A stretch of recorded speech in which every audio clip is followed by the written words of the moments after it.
1993. aasta novembrikuus maeti siia Tartu Pauluse kalmistule ühe korraga 4 inimest.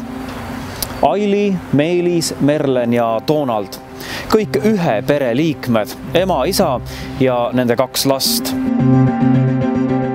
Ka perioodi statistikat arvesse võttes polnud see klassikaline juhtum.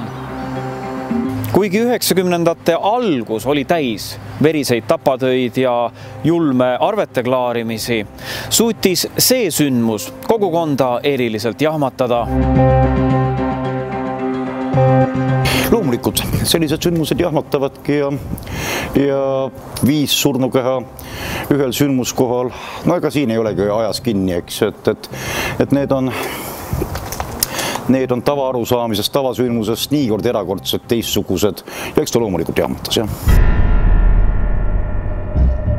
Tammelinnas Suur-Kaare tänaval leiti eramaja teiselt korruselt 5 inimese surnukehad, 4 pereliiget ja teo toimepanija, noor 19-aastane Annelinna politseis konstaablina töötanud Janek. Janek oli korrakaitsja, kuid palk oli tol ajal vaevalt 1000 krooni ja noorel mehel tekkisid võlad. Võlad ka oma onu, äri- ja allilmas tuntud Donald Lindbergi ees. Janek palus Donaldilt raha juurde, kuid see keeldus, pakkudes, et noor mees tuleks politseis töölt ära ja hakkaks tema juures teenima. Teada on, et saatuslikule õhtule järgnenud päeval pidi Janek lahendama enam kui 10 000 kroonise võla, kuid mida polnud, oli raha. Päev enne tapatööd võttis Janek koos Donaldi venna Rolandiga sama maja esimesel korrusel napsi. Sama kordus ka järgmisel õhtul. Paar tundi pärast keskööd väljus Janek toast Rolandi juurest, öeldes, et läheb väljakäiku. Siis kuulis Roland ülakorruselt tuhme plaksatusi. Seejärel saabus vaikus ja ka Janek ei tulnud tagasi.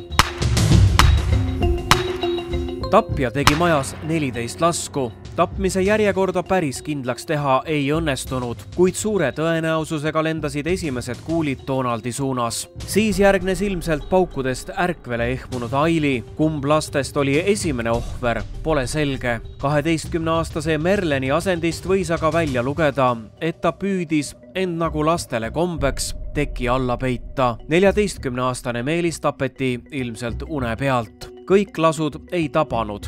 Osa kuulidest leiti seintest. Viimase lasu jaoks suunas Janek püstolitoru enda meelekoha suunas.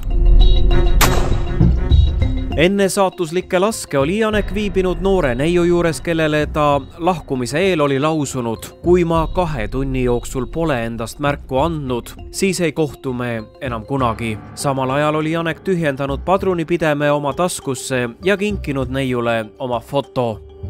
See oli kogu linnas traagikat ning ka kuulujutte tekitanud sündmus. Leinatalitusele kogunes umbes 300 inimest. Hilisemate ekspertiiside käigus selgus, et Janek oli alkoholijoobes. Soomes eraldi tehtud vereanalüüs näitas aga ka kanepi jälgi. Tol ajal oli see Eestis veel vaat et tundmatu teema.